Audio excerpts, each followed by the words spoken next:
But England beat Bosnia and Herzegovina 3-0. It's a great result because England are effectively beating two teams. They're beating Bosnia and they're beating Herzegovina. So two on one night. Yes, exactly. It's like prize fighter. It is. I mean, yeah. Thank goodness for those two late goals. But what was your impressions of the match and those who stood out for you, Luke Moore? Yeah, well, obviously, Bosnia were pretty robust. They were pretty physical, and they tried to pack the midfield and central areas, particularly early on. And when they line up with that 5 at the back with 4 in front, I thought it was pretty well organised, given that the situation with their coach, and it was talked about in the broadcast and everything. And so that was the challenge. Really, the challenge was pretty straightforward from the off for England, and I'm sure they had planned for it. And I feel like early on they were in control of the game, England, and it was never really any danger. But they toiled a bit, and they didn't move the ball very fast, and they're a bit lethargic early on. Tempo could have definitely been much better. I kind of take the point that it's the end of a long season, and maybe they're playing a kind of quite experimental lineup, and they're not that used to playing with each other in that kind of environment, etc., etc. But one thing you have got to do, and we say this time and time again on this show, is that if you're setting up against a team like that, and that is perhaps a challenge England will have to face in the Euros, you've got to move the ball quick. You've got to be able to switch it. You've got to play with a tempo. You've got to drag people out of position. And what actually happened, without jumping too far ahead, what actually happened, in my view, is that Bosnia just got tired of defending, as in literally physically tired of defending. As we well know, the game is much tougher without the ball. And, it was going to be the case that they were going to get broken down, and England were pretty patient. Do you think they had one eye on the big market afher the game? I think so. Yeah. I think you'd have to have more than one eye, actually, on the big market. It's there. It's always there. It's always a big attraction to going up to the north east. Although I have to say, a famous night out, of course, in Newcastle. I do, of course. I do take issue with the commentary team saying that a certain player was from, I forget who it was, but a certain player was from Carlisle. It's great to have him returning to the northeast tonight. Ooh. Carlisle's not in the northeast, never has been, never will be. Carlisle's in Cumbria in the northwest, part of the Lake District, and that is a geographical error that I'd like to not see repeated. Thank you very much indeed. I agree with you. I don't mind them getting the foreign stuff wrong, but that's absolutely fine. Yeah, because they don't deserve respect. Not in an England summer. Not we're having a hot girl England summer. No, exactly. Even though it's forecast to be a very rainy summer for us here. But I mean, England though, the important thing was that they got their first win of the year. Yeah, that's definitely a headline. That's a takeaway. Look, to answer your original question about the individual players and who did well, I thought Conor Gallagher was great. I thought that as well. He's the new Jordan Henderson, isn't he? He seems to be that, and that's not as insulting as it might sound. Come on, let's remember the good times, okay? I do remember the good times, but I think you need to understand and have a bit of self-awareness that if you go up to a football player and say, you're the new Jordan Henderson, there's layers to that. There are layers to that, Mark. You're the new universally good. You're the new Jordan Henderson when he was captaining Liverpool to trophies. So there you go. There's a lot of qualifiers that era, in there. Jordan Henderson. There's a lot of qualification in that. He was great, and he's in good form as well. Let's remember he had a good end to the season with Chelsea. And he was everywhere. He got stuck in. I mean, there was even a situation where England were winning the game easily, and he was still throwing himself around and getting stuck in and making it happen. I thought probably for me, him and Alexander-Arnold were probably the standout performers. But England have such quality. They have so many great players to bring on. They didn't actually. One thing I liked about it is, although I said they toiled early on, which they did, there was a challenge that they had to meet, and then they eventually met it. But it took them a while. Despite the experimental nature of the lineup and then all the changes, they didn't actually look that disjointed. I thought they actually looked quite coherent, which is pleasing. Yeah. I think as well, you've got to put it into context, and it's a tricky one because, and even though this sounds perhaps a tiny bit contradictory, you could imagine Southgate saying to the players, right, go and show everybody, obviously the manager and the coaching staff, but the public as well, go and show us what you've got. But at the same time, no injuries, lads. And obviously the players some of them will be more tired than others, depending on how their seasons have gone. They're playing in a funny atmosphere where people are just quite happy to see England go to a part of the country where they don't often go or haven't been for a long time. It was great they went there, by the way. It was good. A lot more of that should be going on. It's a long old time since they've done that up there. Exactly. And I think because of the white elephant that was the new Wembley Stadium, a lot of fans, a lot of young fans missed out on seeing England on their patch, and that was a shame. And I'd like to see more of that happening, actually. Make it a bit more kind of even for people up in the north of the country. Yeah.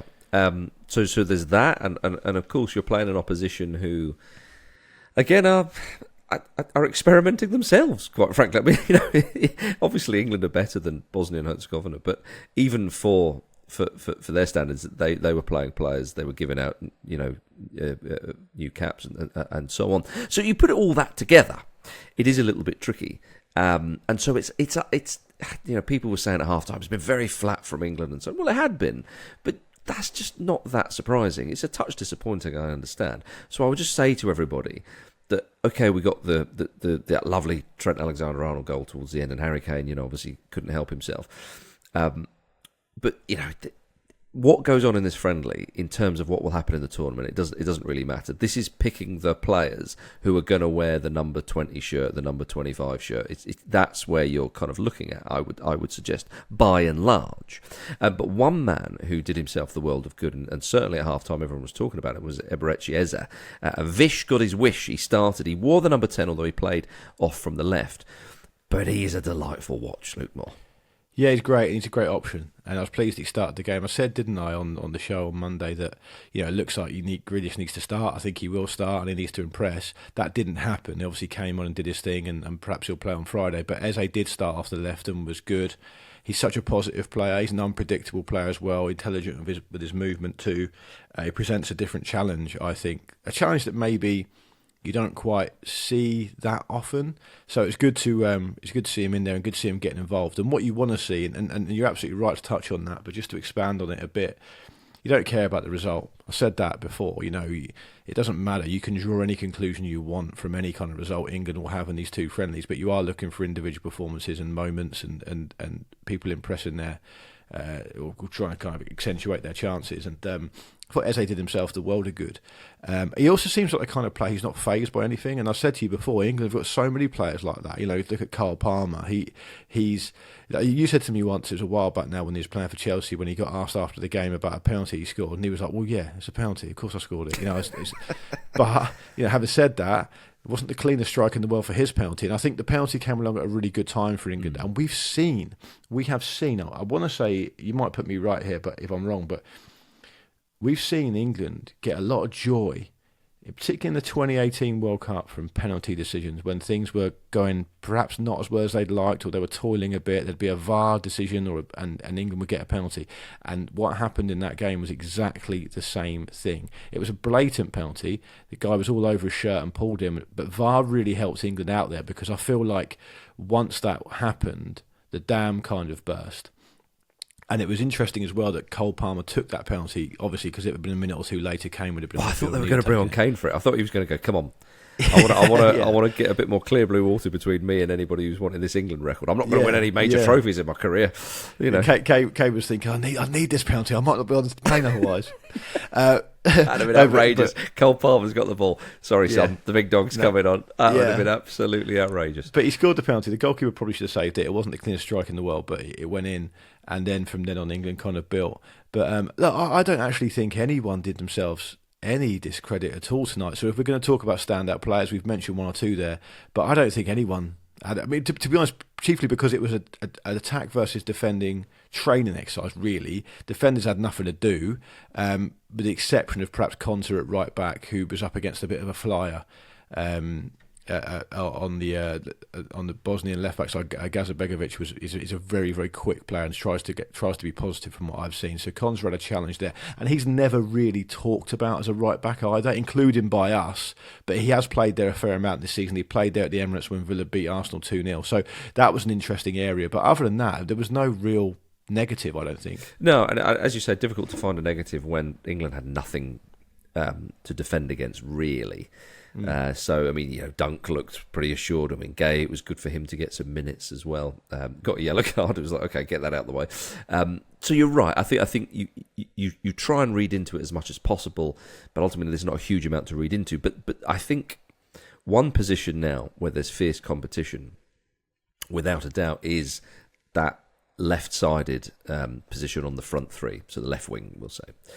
I've spoken about Foden playing there. Foden could well play there for the bulk of the tournament, whether people like that or not. He's occupied that spot for England on pretty much every appearance he's probably ever had for England. So when you talk about Foden, you are talking about him as a contender for that position, even if your wish is that he goes and plays centrally.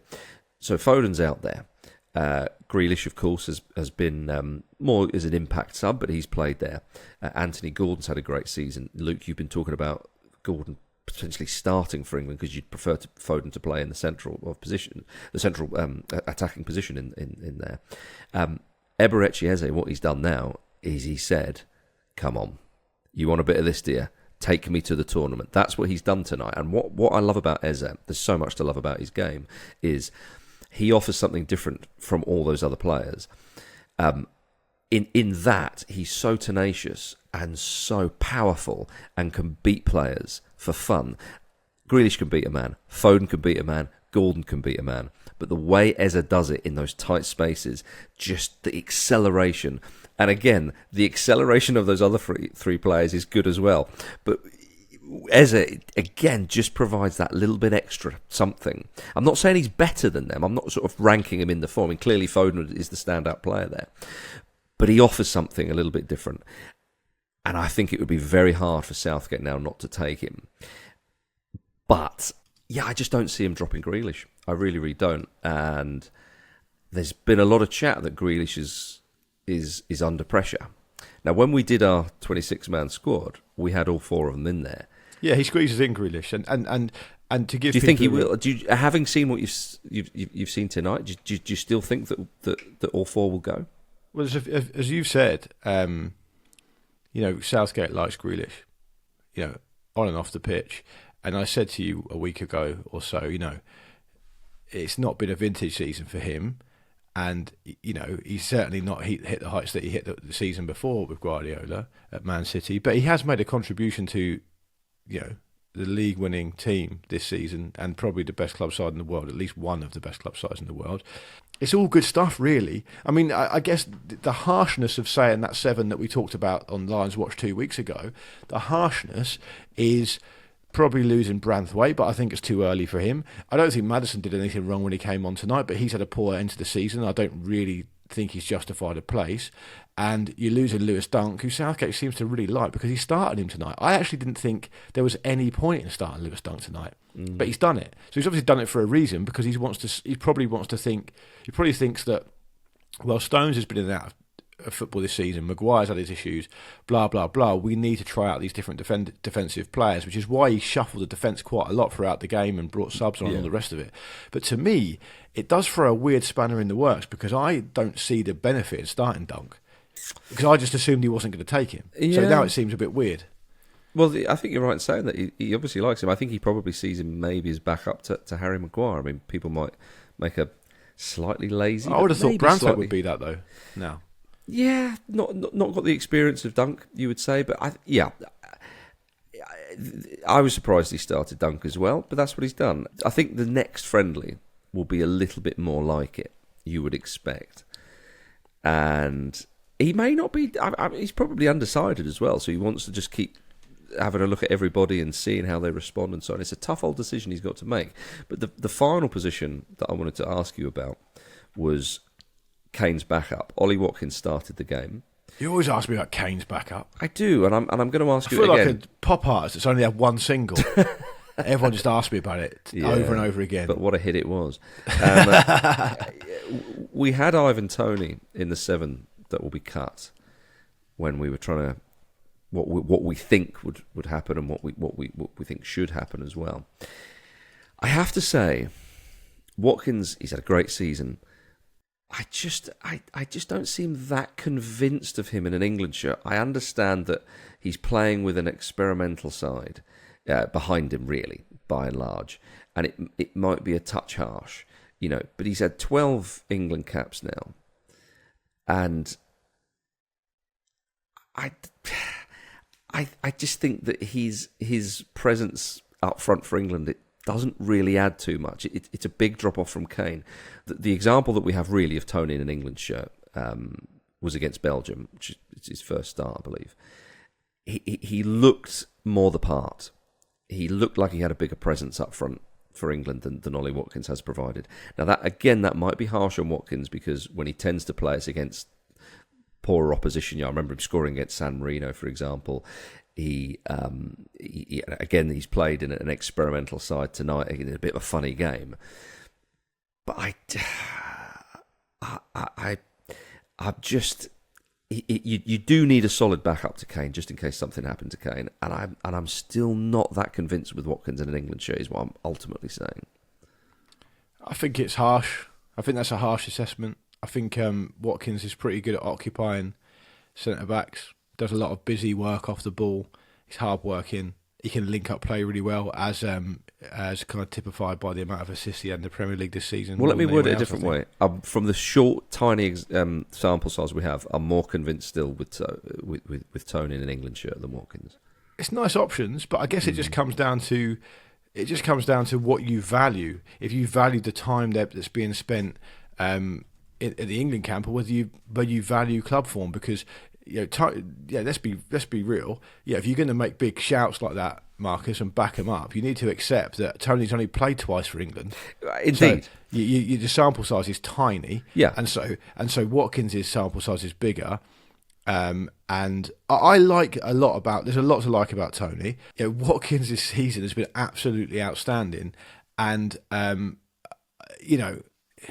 sometimes I feel like the challenges for England in a major tournament are totally different to the challenges in playing a friendly for England, or even a qualifier, because a majority of England's qualifiers are winnable at least, and so you don't always get a chance to, or ever really get a chance to replicate that kind of tournament feeling. And so there's an element of a gamble of both these selections, because you just don't know how they're going to respond to playing in a big tournament. So look, I think if you are Ollie Watkins and you have the season you've just had, and you play like you play tonight, where there's not a lot of glamour in it, and you're occupying defenders, doing all the hard work off the ball that you need to do, and you miss out in the England squad for a guy who's missed 6 months of the season because he's been banned for idiocy, I think you can afford to be very hard done by. But ultimately, Gareth Southgate's responsibility is to pick the team he thinks got the best chance of winning the Euros. So I mean that's just his job. So all the other stuff's probably just chutney to him.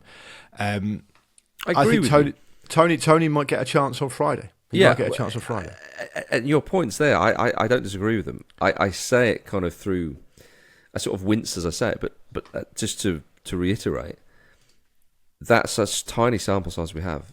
I've been more convinced with Tony. However, what I should say is when Tony played against Belgium for England, he had much more of a proper England side around him. Whereas Watkins, as I said earlier, it tends to be against some of the poorer opposition he's played, experimental lineups ultimately. So I do take that point, although not against Brazil, but Brazil were pretty good and England didn't play that well. So who knows? Hopefully we will not need to see a backup for Kane at all in the tournament, all being well. No, we should go. Listen, we should round off by talking, finishing off by talking about the game a bit more, because this isn't a Lions Watch ep, so we should do a bit more reacts. And you talked earlier about Eze playing, and that's what Vish wanted. You said before that you want to see Alexander-Arnold in midfield a bit more, and we saw that tonight as well. And he capped off his performance, which I thought was good, with a fantastic goal. I mean, it was a great finish, wasn't it? Yeah, beauty. And I think Alexander-Arnold, you see that passing range that he has. So good. If he's given that kind of space, his passing is so good. But that's what I mean. It's Beckham-esque, quite frankly.